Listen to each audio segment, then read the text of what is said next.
Қазақстан ата мекен, пұт қонған жер, кең дала суы мөлдір нұр тұнған жер.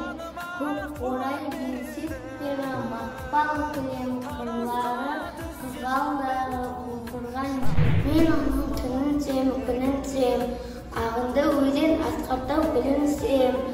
Мен оның қасиетті тілін сем, мен оның құдіретті үнін сем.